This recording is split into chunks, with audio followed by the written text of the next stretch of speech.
Are you having a hard time figuring out what to get Dad for Father's Day?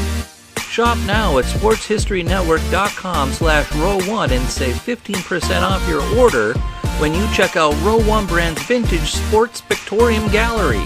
They have America's best sports art. With over 7,200 historic sports prints, you're assured to find something unique for Dad this Father's Day. If he's an NFL buff, check out the 1963 vintage NFL helmet poster. Shop now at sportshistorynetwork.com/row1.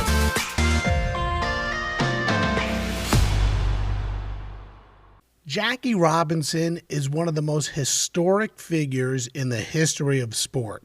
After all, how can he not be, as he was the first to cross the color barrier in Major League Baseball.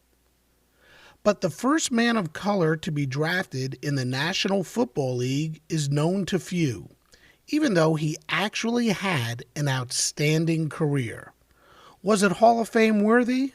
Well, that's up for debate.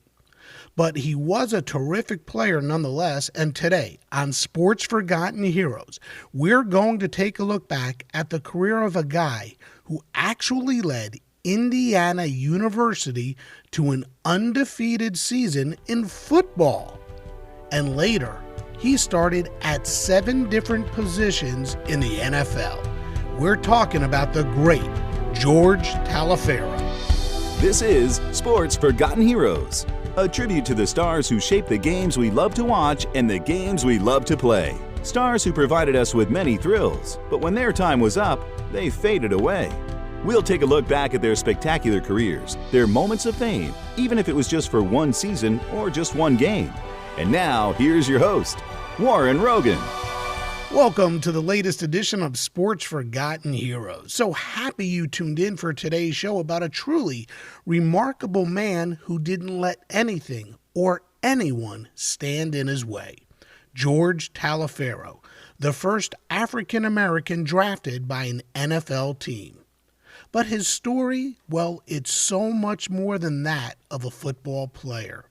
And joining us in just a few minutes will be Dawn Knight, a school teacher from Indiana who, while in college at Indiana University, took a class in which George Taliaferro was her instructor.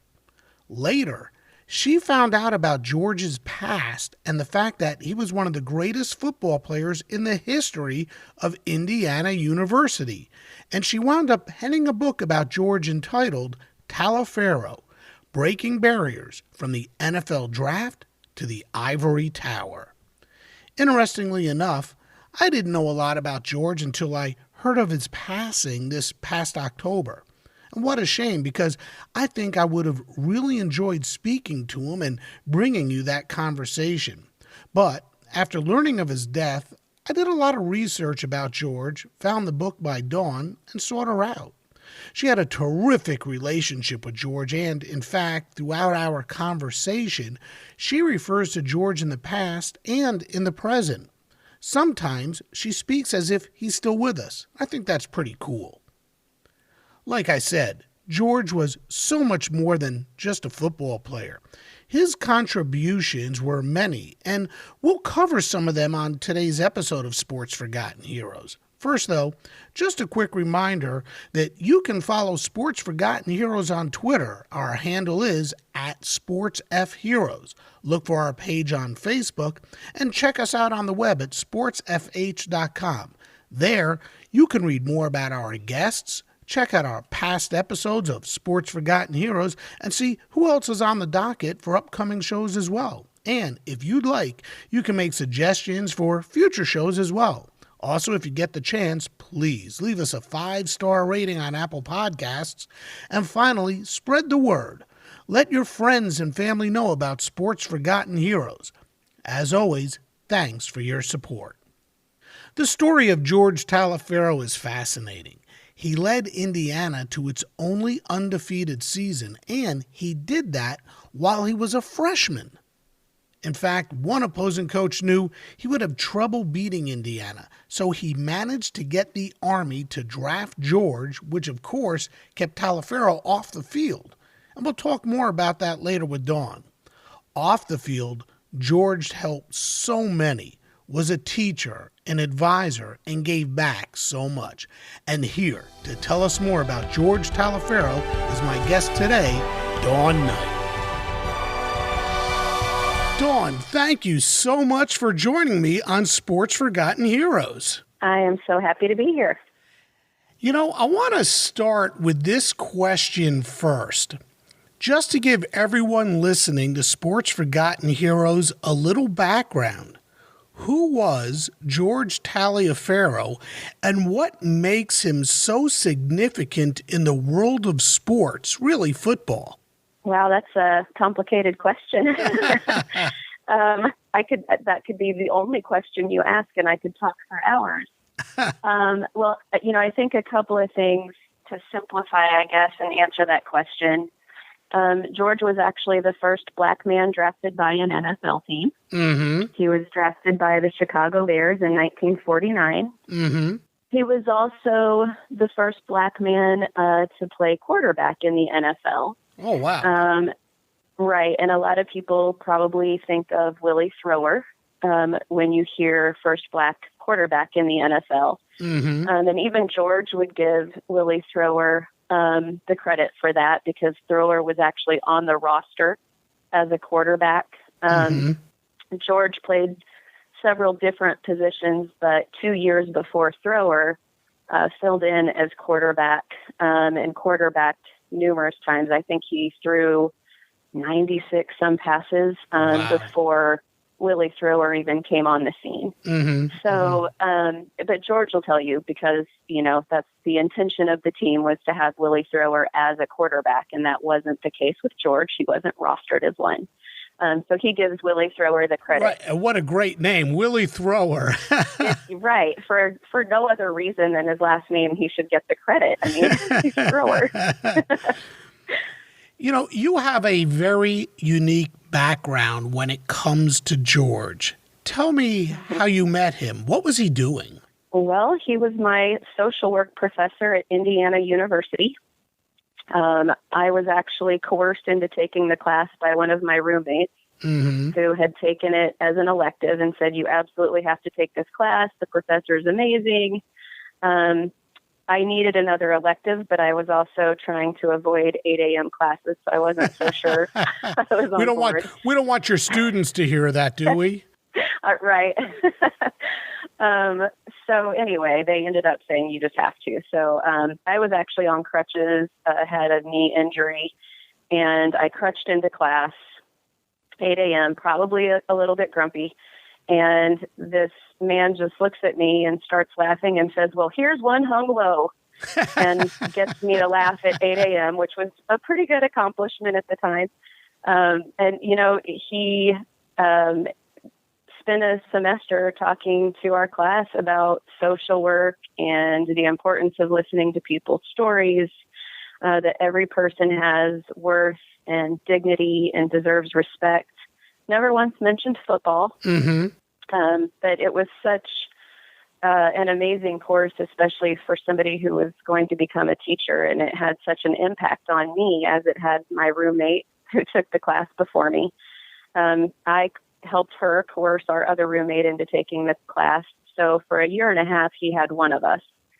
And when it was over, we stayed in touch, went to dinners with him and his wife and friends sometimes. And that was when I first heard football associated with him. So. Yeah. So at what point did you realize who he was, or not necessarily who he was, but how important in the world of sports he really was, and the fact that he was the first African American to be drafted in the NFL? Did that impress you? Did it mean anything to you at that time? What point? It did. Yeah. What point did you realize the significance of all of this? I think it was, we were at one of those dinners. My college roommates and I went back to Bloomington after we graduated and occasionally had dinners, like I said, with George and his wife and some of their friends. I believe we were actually at the Red Lobster in Bloomington. And I was actually talking to someone else at the other end of the table that I heard someone say, "When you played football here, George," or something. And I went, "Wait, what?" And I just kind of tuned in and I said, "You played football here?" And his friend said, "You didn't know that?" And I said, "No." And I said, "George, you never told me you played football." And he said, "Well, it had nothing to do with social work." And the friend who was talking to him said, "Well, then you probably didn't know he was the first black man drafted by an NFL team." And I was like, "Wait a minute." I've known him for, well over a year now. He's had all three of us in class. None of us knew. And that was very like him. He's very humble. And if it had nothing to do with social work, why would he bring it up? But that was when I started asking questions and eventually learned that IU had been a segregated campus when he played there, and that he had to live off campus despite having been actively recruited by Indiana University. And so, even though I was fairly young, the impact of that, just that, he had stood in front of my class in Valentine Hall at IU, and I had no idea that when he was a student there himself, what he had been through. And so I started asking more and more questions. And I don't know, one morning, I think I was actually brushing my teeth when I was thinking how I didn't know, and I was in his class. And he's this not just Indiana treasure, but national treasure that people didn't know about. So I called him and said, "I'd like to write a book about you." And he laughed. I don't think he thought I'd actually do it, but he appeased me and was like, sure, we can do that. So. How long from the time that you were brushing your teeth and called him to you actually put pen to paper and started to write the book about George? Wow, it was a long process. In that time, I started a teaching career and had 3 kids. And it was this constant, almost nag that, I would occasionally work on. I was still, my roommates and I were still going to see George, and I was scheduling now interviews with him. We drove to South Bend and went to the College Football Hall of Fame when it was there. And it was, a neat experience to walk through the museum with him and talk about stories that he associated with different people there, like Pete Pihos, who had played at IU with him. But I was, it was little bits here and there, really back burner. And then as my kids got older and I started having a little more time, and I started to feel that nag get a little stronger, like this is something I need to get done while he can enjoy it. Sure. And so I just finally decided it was time to really actively pursue it. But it took a lot of research. I wasn't alive in that time period. I love football, but I never played. I'm not black. In fact, I remember our first, one of our first first book signings. George would sign and then pass the book to me. And he passed this book to me, and this gentleman looks at me and goes, "Well, what are you doing? Who are you?" And I said, I wrote the book. And he went, "No, really." I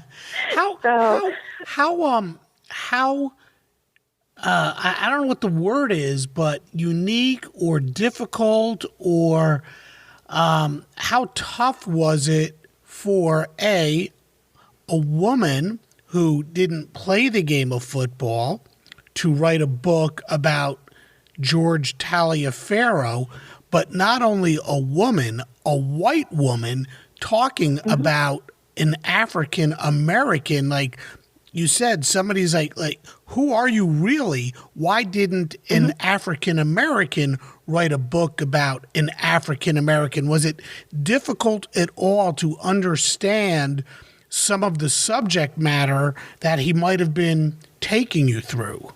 Oh, yeah. And actually, I think that's one of the reasons why the book is important, because it was important for me to do so much research to even try to understand. I will say that winning over George's wife, Viola Taliaferro, who is a judge, she was probably, I think, the one who had the most reservation. George would just say, "Well, she's the one that thought of it, and she's doing it." No one else asked. Right. And that's part of it, I suppose. I saw a story, and it needed to be told, and I was the one willing to do it.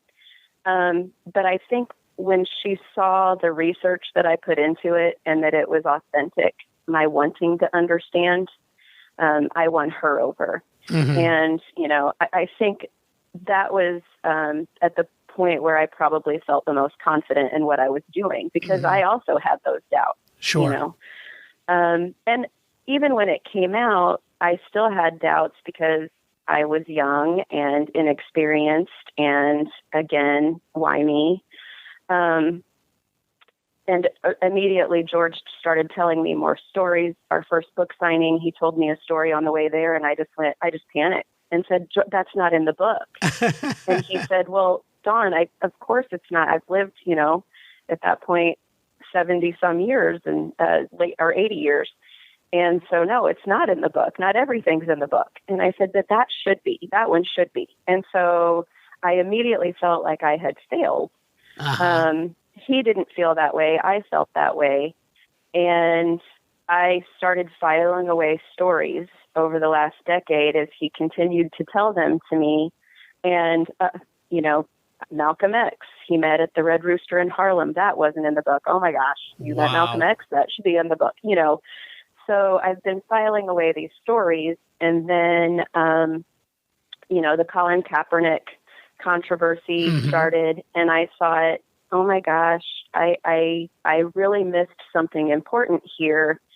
And that's that, the idea of football as a vehicle for social change wasn't just George, that This is something that's been going on for a long time, and that it's such an important thing that's going on today. And so I called IU and said, can we redo the book? Can we publish it again? I have more to tell. And I think it's really important today more than ever. Uh-huh. And they agreed. And so it's actually currently in the works. It comes out July 1st. And this time I feel like I did it justice. I really do. The first time I told his story, this time what I told was, George is a vehicle to tell a larger story about race in America. Wow. And impressive. so, this time it's actually called Race in America, The Life and Legacy of George Taliaferro. And I just think it tells a much larger, more important piece of the story. Wow. Hey, how did you get Tony Dungy involved? Well, I called the Colts and said, you have no idea who I am. I'm this English teacher, and I'm doing this thing, and can I talk to somebody? And so they put me online. I think they were just like, oh, sure, here's a PR person. So whatever. And so I ended up, saying, here's the deal. I would really like to interview Coach Dungy because he was a player who was, switched from the quarterback position when he went pro. Right. And also played Big Ten. And so I wanted to talk about his experience. And after I finally interviewed, actually, it was funny. We played phone tag, which actually was neat because then I had a voicemail and I was going, listen, Tony Dungy called me. So he called and we ended up having the interview. And I thought, he needs to write the foreword. And so I called him back one day and said, I know this is a lot to ask, but would you be willing to? And he said, absolutely. He said Very George was, cool. Somebody really important and inspired a lot of people. So very cool. Yeah. So in your discussions with George, what impressed you most about him? George has always been able to meet obstacles with a sense of humor and dignity and positivity. And I think that's part of it. I just, I hear about what he went through, and then I see him still smiling and still wanting to help others. And, when these three white girls who were in his social work class are like, let's go to dinner. He, sure, why not? I'll go to dinner with you guys. Right.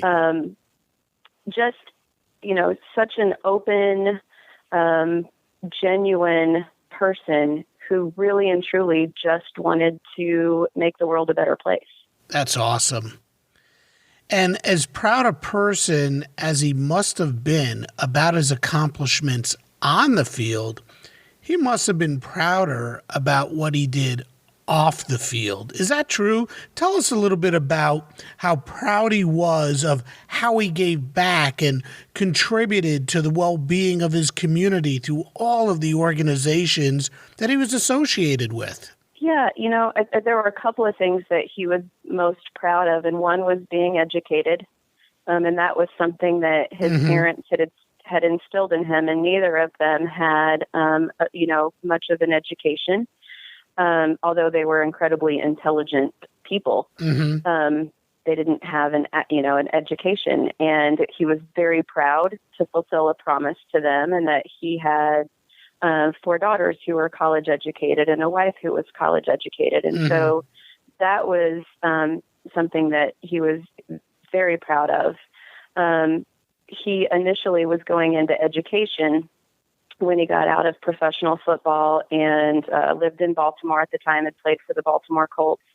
He couldn't get a job at the Baltimore public school system because there were only 2 all-black schools and they weren't hiring, and he wasn't able to work for the white schools. And that was probably one of his lowest points.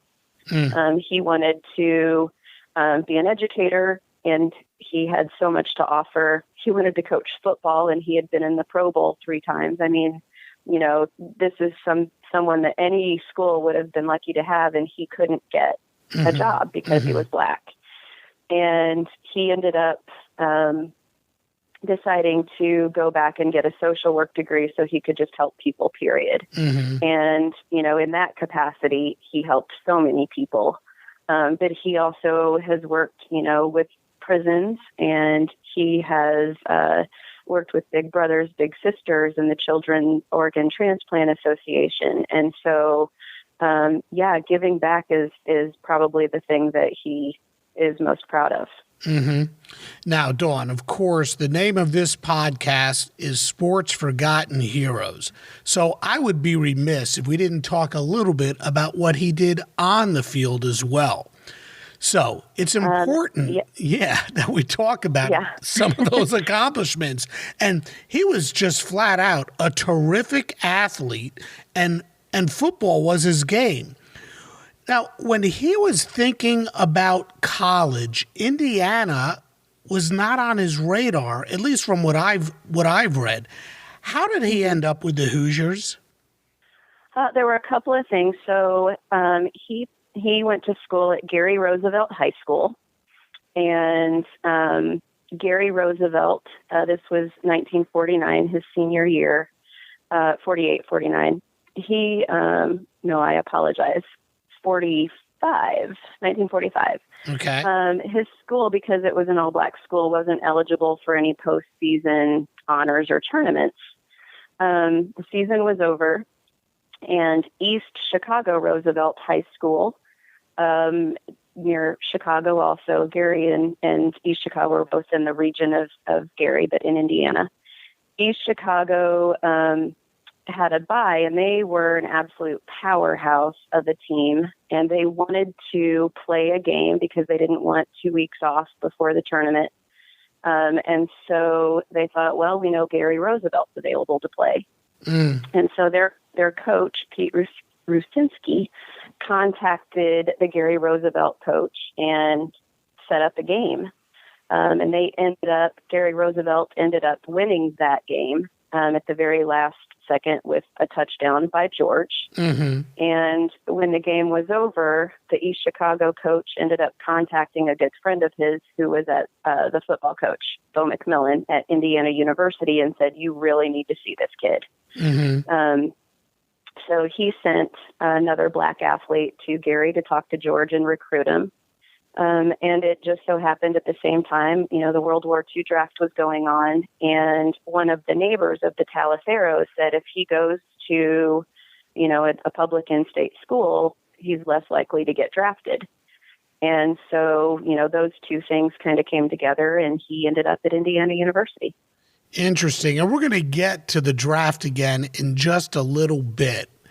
But right now, I want to talk a little bit more about racism, segregation was always a part of George's story, especially back in the 40s and the 50s. So he had to face a lot of that while he was at Indiana.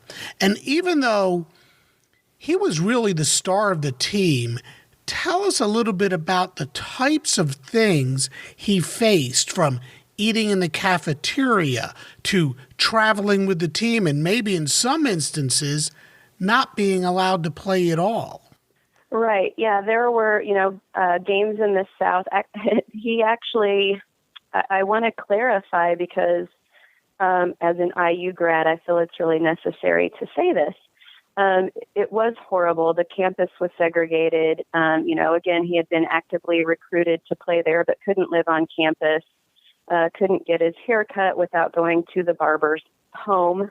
Because he couldn't be in public, couldn't go to restaurants, movie theaters only on weekends and only in the balconies. This is north of the Mason-Dixon line. Right. Right. And interestingly, President Herman Wells, the president of IU at the time, was actively also working to desegregate. And George Taliaferro's coach, who was a Texan, didn't believe in it. And so both of those men fought alongside George and other Black players to actually start changing things. And Bo McMillan, IU's coach, was starting Black players. Other schools like Purdue and Notre Dame didn't have Black players. In some places, the Black players were stacked behind one another, not starting. And so Indiana was kind of an interesting place because while it was segregated and there were clearly issues, they were also ahead of their time in some ways as far as that goes. So it was kind of an interesting time. His coach, for example, if they played games in the South, would insist that his players all stay together and would say, if that hotel doesn't want us, find one that does. And Cool. So there was definitely, some insistence in kind of bucking, the status quo. So he was fortunate in that and had some examples in that, but there were still things. His freshman year, he was the star player on Indiana's undefeated team. Yep. And a picture of that, the starting 11, hung in a restaurant in Bloomington, Indiana. And it was one that George wasn't allowed to go in. And so he would try to cup his face at the window to just see, a picture that he was in. So there were, it was a really interesting time. You mentioned his freshman year. In fact, in his first game, if I have this right, against Minnesota, he took the opening kickoff 95 yards for a touchdown. I mean, what a crazy debut. He also returned an interception 82 yards for a touchdown. He scored a third touchdown in a more conventional manner as a running back. Indiana won that game something like, I think it was 49-0. Just how good or great was George? What made him so special? I don't know what made him so special. Some of it was attitude and confidence. But he definitely had an innate ability when it came to the game of football. He absolutely loved it. When he was a kid, he and some friends all, found cans and bottles and things and tried to get money together till finally they were able to put together enough money to buy a football. And they would play from sun up to, sometimes he would wake up in the middle of the night and ask his mom if it was morning yet so he could go play. And so I really think some of it was just that he absolutely loved to play football. I really do. His passion for the game. I want to say it was actually Michigan that was the opening game because I remember him telling me when he ran out onto the field, he was like, oh my gosh, this is the biggest stadium and the most people I've ever seen. But you're right. There were so many instances where, he'd run 95 yards for a reception, or I think he caught his own pass at one point. I don't even know how that happened. So yeah, he was an incredible player. His contributions to Indiana football are, for the lack of a better term, legendary. I mean, think about it. The Hoosiers are known for basketball, not football. And in fact, Right. only twice has Indiana been atop the Big Ten. In 1967, they split the conference title with Purdue and Minnesota when each team went 6-1. And before that, you'd have to go all the way back to 1945 when Indiana won the conference outright with a 5-0-1 mark on its way to an overall record of 9-0-1, and they finished that season ranked number 4 in the country. And that team, Right. George was on. What does he say about that team? What can you tell us about that season and George, who incidentally was an All-America? Right. So, when George first got down there, that cockiness that he had as he was an absolute, high school hero as well, and did very similar things at Gary Roosevelt. But when he arrived at Indiana, first there was the whole issue of, having to live on campus. He was upset he didn't get to live in the dorm. He understood that being around other people from other countries was part of education. And then he got in line for equipment, and he was surrounded by these absolutely huge people. And he thought, oh my gosh, I do not belong here. And he actually looked at McMillan and said, are you sure they're the same age as me? So McMillan assured him, you have a place here. You're supposed to be here. This is where you belong. And McMillan loved to run a cockeyed T formation, and wanted to see how George would handle that. Basically, the ball would be snapped to George. He would handle the ball as a quarterback, but he was a tailback in the cockeyed T.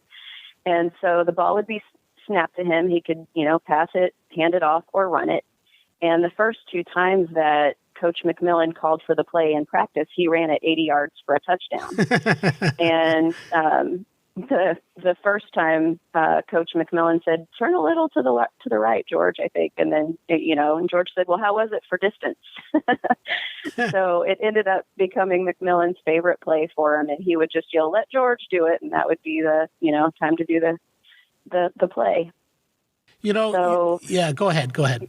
No, I was just going to say, so, that's, he ended up showing, that all he needed was a little bit of confidence, and then he was back in his game again. Right. And that season, he was the best all-around offensive player. He was first team Big Ten, second team All-American. He had over 100 yards a game running and passing. I mean, he was incredible. So good, in fact, that teams like Michigan couldn't stand it. And earlier you talked about the draft. So I've got to ask this question because it's really, if what I read is true, it is absolutely quite unbelievable. So like I said, teams like Michigan didn't like how good Indiana was. And in fact, their coach, Michigan's coach, Fritz Chrysler, pulled off one of the greatest moves I've ever heard of to ensure that a certain football player wouldn't beat his team. And I guess he sort of knew he wouldn't beat Indiana if George was on the team.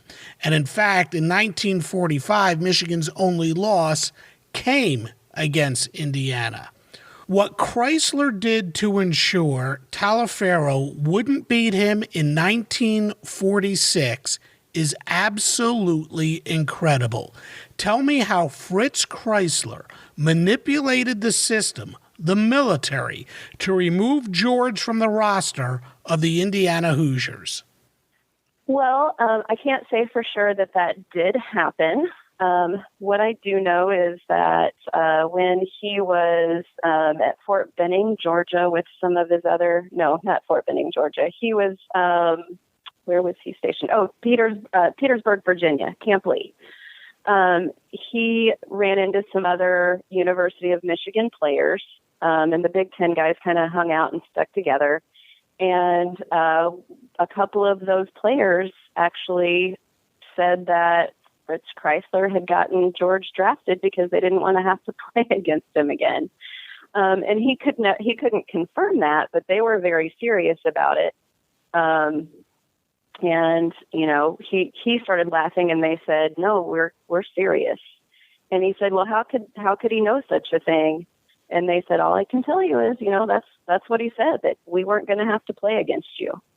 So he's not sure how that happened. But he also knows that he was only in for 16 months when he received a call from Coach McMillan saying that, hey, you're going to be getting a phone call. Just, listen to the phone call and, just pay attention kind of thing. And he got a call, and then he got some passes. And while he was gone for a couple of 3-day passes, the rest of his unit shipped off to Japan. And when he came back from his leave, he was told he was getting honorably discharged. Wow. So he kind of feels like one Big Ten coach got him in and another Big Ten coach got him out. And he has no idea, or had no idea, where they had that pull.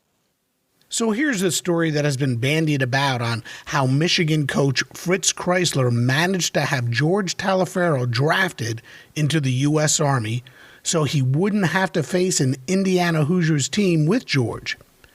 Indiana beat Michigan in Ann Arbor in 1945, and, as I just discussed with Dawn, Kreisler felt he couldn't beat an Indiana team with Taliaferro. So, in an article written by Tom Archdeacon in the Dayton Daily News, Archdeacon wrote, Taliaferro became the first American to lead the Big Ten in rushing and was named a second-team All-American. He was also honored after the 47 and 48 seasons and might have been in 1946 too, had his college career not been interrupted for a year when he suddenly was drafted into the Army. He said he was later told by some in the know that Michigan coach Fritz Kreisler secretly helped orchestrate his change of uniforms. Now, all I could find were mentions that it had something to do with residency, and Kreisler was able to get George's residency switched to Indiana, where he would have to enter the draft. Incidentally, Michigan finished the 1946 season number 4 in the country, going 6-2-1 overall and 5-1-1 in what was then known as the Big Nine Conference. Michigan State was not a member of the conference yet, while Indiana went 6-3 overall and 4-2 in the conference and finished the season ranked 20th in the country. And if I also understand correctly, he didn't want to play football for the Army base's team, but the base commander gave him an ultimatum and said either play or other arrangements will be made. Can you talk about that at all? Yeah, well, that was the Fort Benning, Georgia game. They went to Fort Benning, Georgia, and he was, the black players on the team were actually taken to a different part of the base in much lesser accommodations and served kind of leftover food and things like that, and just were generally not treated well. And George basically just kind of had decided he had enough. So he said, I'm not playing. And, the other black players said, same here, we're with you. We're not going to play if you're not going to play. And he said, this is my fight. You do not have to do this. And they said, we're with you. And so eventually the commanding officer called him into his office and said, soldier, you can be discharged, dishonorably discharged. And George said, then you better start doing it because I won't play. And they ended up moving the black players back into the accommodations where the white players were, and they played the game. Interesting. Stood his ground. Yeah. He was building his persona quite early. So yeah, and that was probably the first instance where he really decided it was time to start actively not being complacent. Right, which goes into what you said earlier about adding to his book and talking about these social issues. He started to make a stand when he went to the Army, and shortly thereafter as well, because he goes back to Indiana, plays football for Indiana, and then on to professional football, where he signed with the Los Angeles Dons of the AAFC, the All-America Football Conference. Why did he opt to play for the AAFC and not make an attempt to play in the NFL? Was it strictly because at that time people of color still hadn't broken the barrier?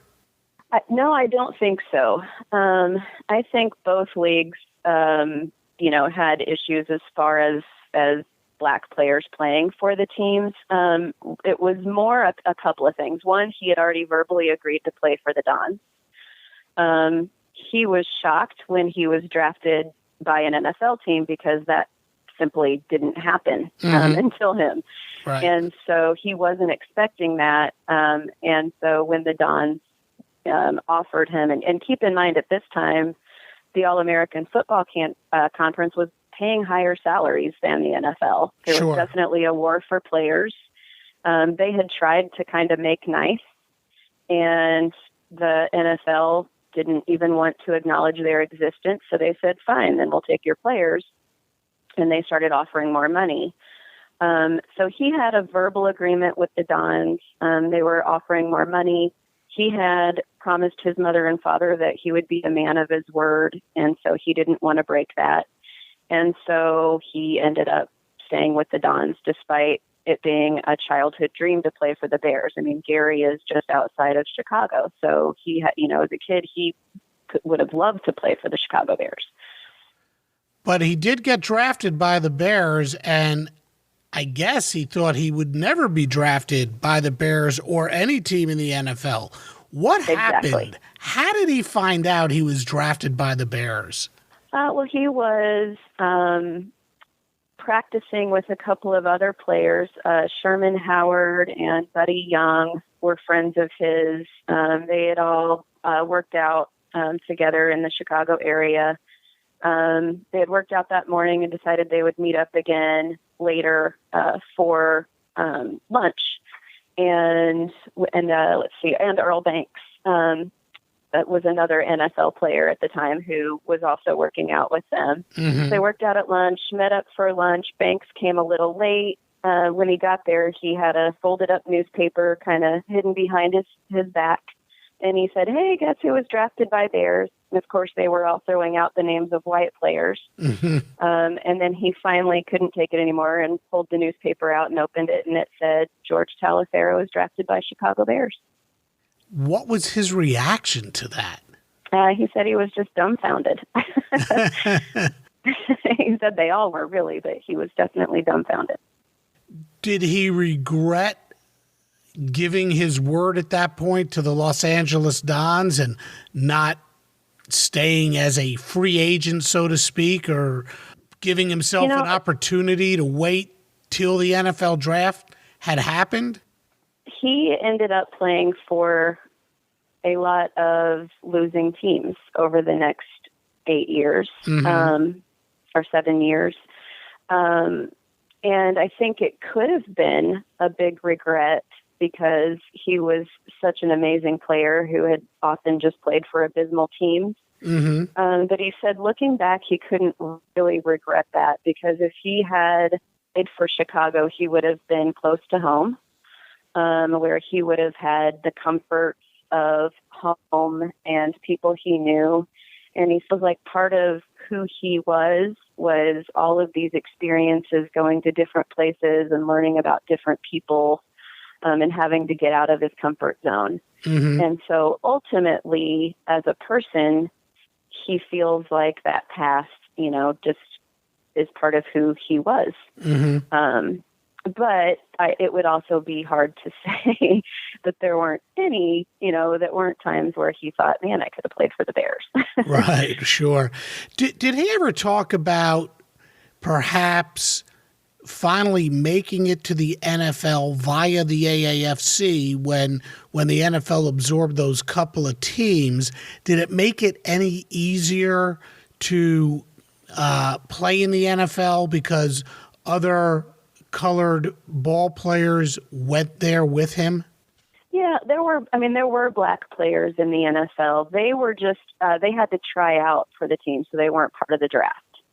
So there were some, not a lot, obviously. So it did help that there were Black players who, he ended up on teams with. In fact, he, when the AAFC merged with the NFL, because both were going to be financially devastated if they didn't merger, the Dons folded and became the New York Bulldogs, which then got renamed to the New York Yanks. And he got to play for the first time with Buddy Young at that time. And so, and they were just an impressive duo together. But Buddy Young had gone to Illinois and, was another Big Ten player who had a similar upbringing and similar issues as a Black player in a Big Ten school. And so it was definitely comfortable to have somebody with him who had a shared experience like that. One of the most amazing things about his career is the fact that he played extensively, 7 different positions in the NFL: quarterback, running back, kicker. I mean, 7 positions. Just how good was he? And what was he most proud about from his career? I think that's part of it, that versatility. I mean, he was one of the last Ironman players, but I think he was the only person to play 7 positions in the NFL. That's correct. Yeah. And so, he, like you said, he was a passer, a runner, a receiver, a punter, punt returner, kickoff returner, defensive halfback. I mean, he did everything. And he played the entire game without coming out. And so I think that versatility is one of the things he's most proud of. But he also, he had 3 Pro Bowl appearances. And like I said, despite having never, ever played for a winning team. Yeah. Even though he was proving his worth on the field, there were still many teams that were not a fan of his, particularly the owner of the Washington Redskins, George Preston Marshall, made a pretty big deal of facing George, didn't he? Yeah, and in fact, he used George was standing in front of him on the sidelines, I believe, and Marshall made a comment about, the N-word, and, that they should only be pushing wheelbarrows or something like that. And so George went out and scored 3 touchdowns, and he laughs when he tells the story. And when I say that's the kind of humor, that's what I mean. He didn't turn around and punch someone, although I don't think anyone would blame him, but instead he, just went out and scored 3 touchdowns and then laughed. That's where he's very much alike, Jackie Robinson. They let their ability on the field do their talking for them, as opposed to any sort of physical aggression in the wrong way. I watched that. And go ahead. Yeah, I'm sorry to interrupt you. Yeah, he said it gave him the ability to get out his frustration on the white person, without having to do something bad. And so it was an outlet. Did he ever talk about Jackie Robinson? Did they ever meet? Yeah, he said he was very quiet. In fact, they met a couple of different times. He said that Robinson had definitely, had such a hard time so often and was so isolated when he played baseball that he really didn't socialize much. But they ended up in the same circles a few different times. And so he said he was just a gentleman and such a nice person, but that it had definitely damaged him. George had a good professional career. I wouldn't say it was a great professional career, but it was solid. It was good. Did he ever talk about his pro career, and does he think he should have been elected into the Pro Football Hall of Fame? He doesn't mention the Pro Football Hall of Fame. I would love to see him get into the Pro Football Hall of Fame. I think, part of it is just how humble he is. It's something that he never mentioned. Other people have mentioned it to me as well.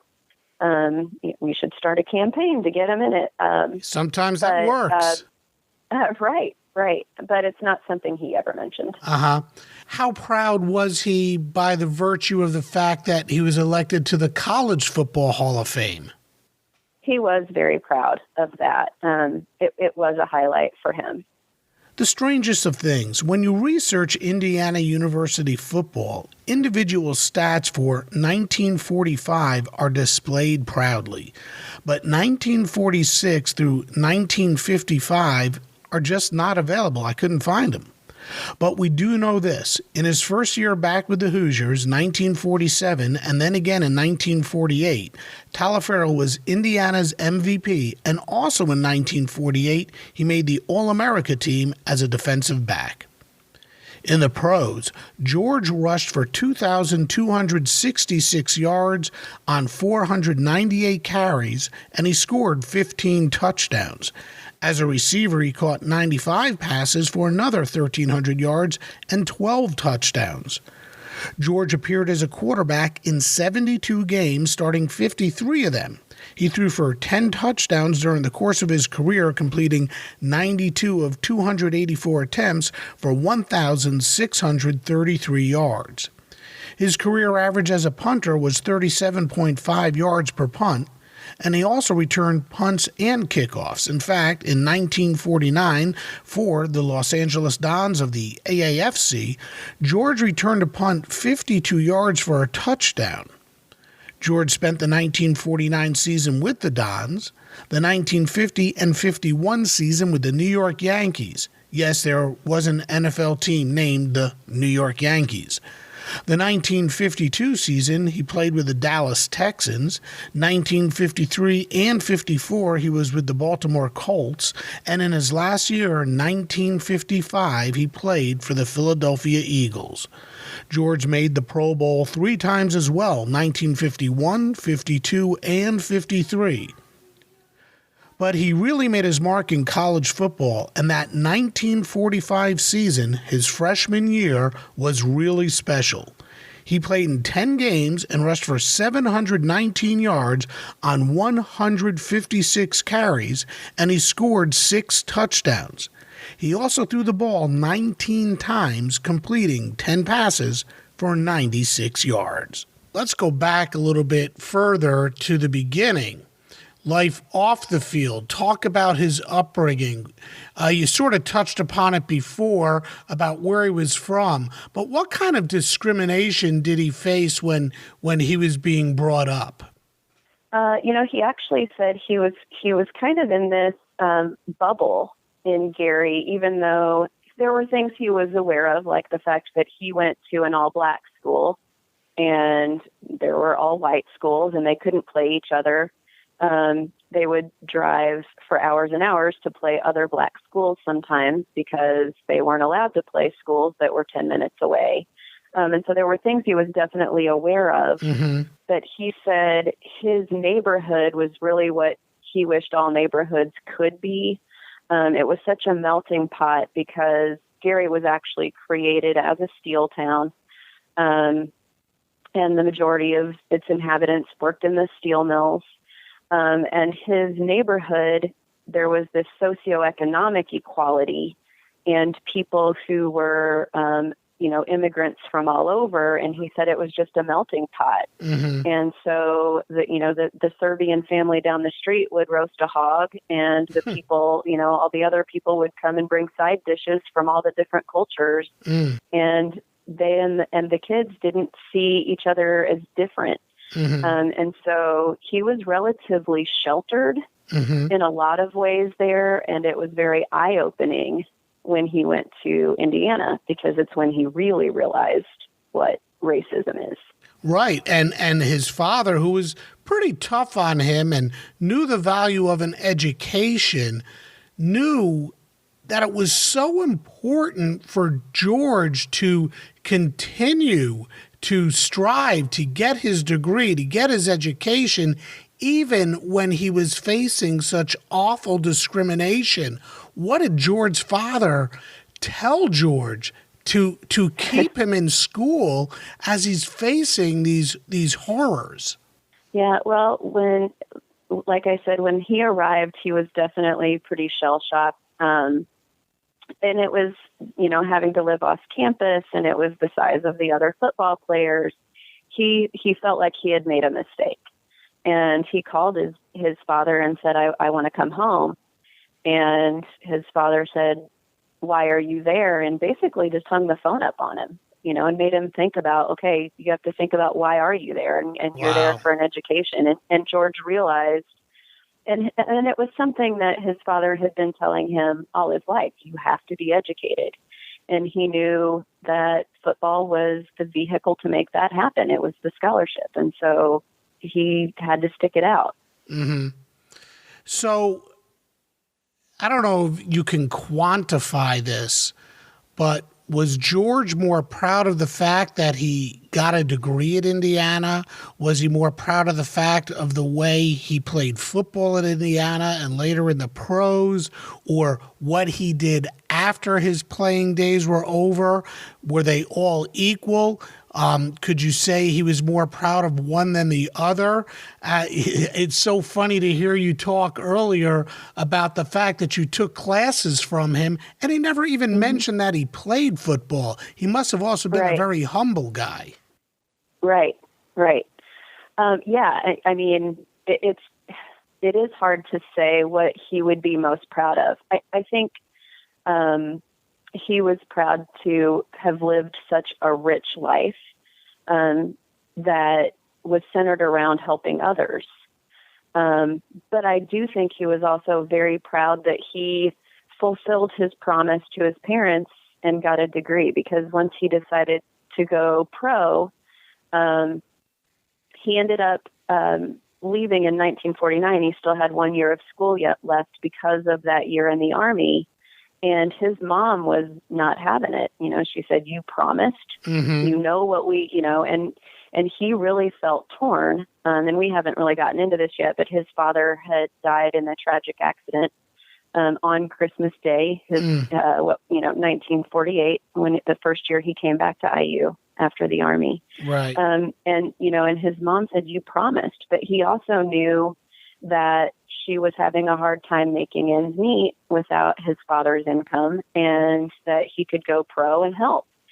And so he was very torn that, I want to help mom. I want to fulfill my promise. And so ultimately he said, I will have them write into my contract that I have to get my college degree. And so she finally acquiesced, and he came back to Indiana over the summer and finished his degree. Yeah, he's very proud of that. Yeah. And you talk about the death of his father, and of course it would have such a profound impact on anybody when they lose a parent. But talk about how that did affect George and the decisions that he had to make. Yeah, he was actually home for winter break, and he was at a party with some friends. Although George never drank, he never had a drink of alcohol. Wow. Yeah, he was at a party with some friends, and his parents were with neighbors at a Christmas party. And when he came back home, he saw his mom and the neighbors getting in the car, and he said, oh, you're, home already or leaving already or something. And they said, we're going to the hospital. And he hopped in the car, and, they told him that they had looked at his uncle's new gun. He had gotten a shotgun for Christmas, and it was loaded, and they didn't realize it. And his uncle accidentally shot his father, and he died on Christmas morning. Awful. So, yeah. After that, he really, his father had been such an important, strong figure in his life. And, he always wanted to seek his dad's approval and make his dad happy. And he learned so many lessons, and he wanted to be just like his dad. And so that loss was something that had a very major impact on his life. And originally he thought he would leave.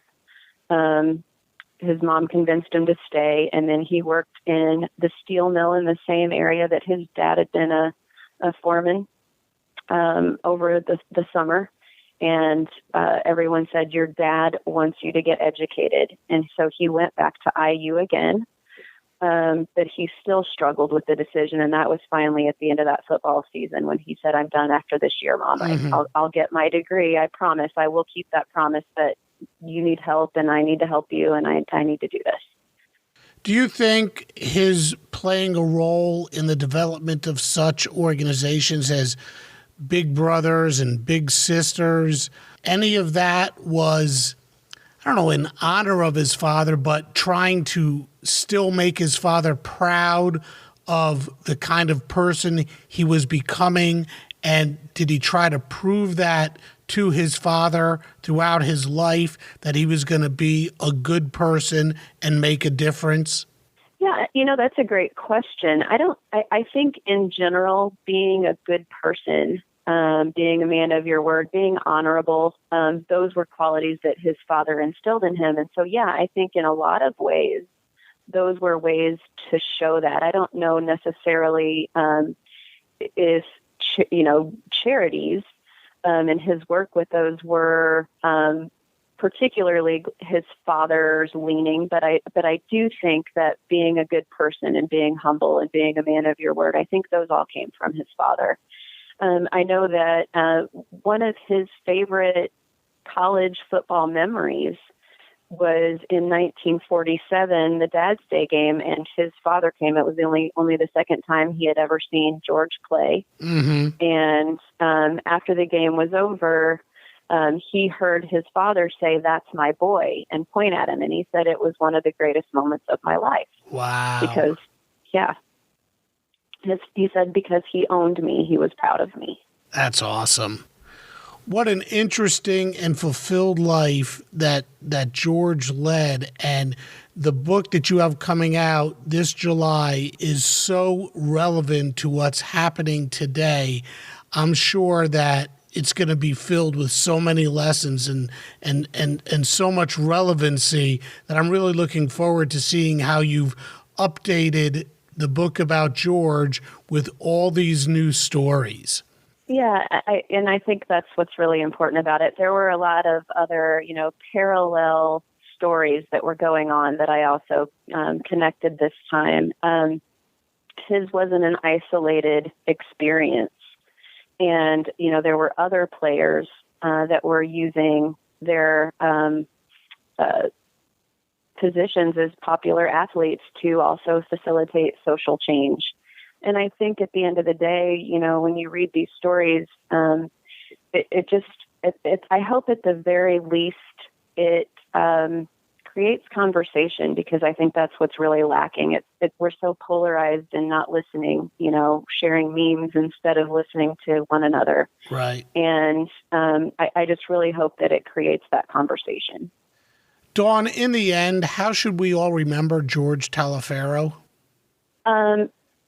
I think that, I don't know, because there are so many things I want to say. I mean, he was an educator. He was a human.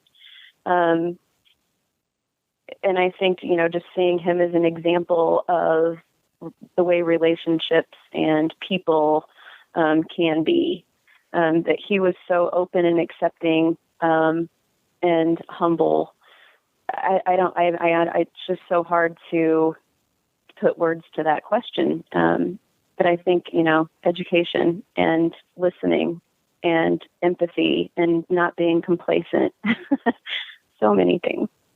Well, Dawn, I want to thank you so much for joining me on Sports Forgotten Heroes. We obviously have only touched upon the surface of the life of a truly remarkable human being in George Taliaferro. And tell people where they can get a hold of your book and about a little more about the new book coming out. Okay, well, it comes out July 1st. You can get it at Indiana University Press.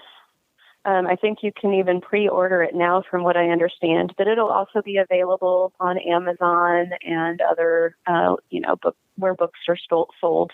I don't know which. I think it'll be kind of all over, but sure, definitely Amazon and at IU Press. Well, thank you again for joining me on Sports Forgotten Heroes. I've had a great time talking with you, and I can't thank you enough for being here. Oh, thank you so much for having me.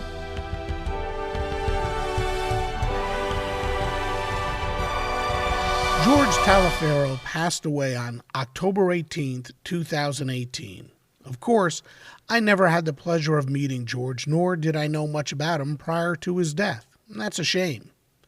Someone who led a life as rich as his, with all the adversity he faced and how he overcame all of it, is certainly something to be admired and celebrated.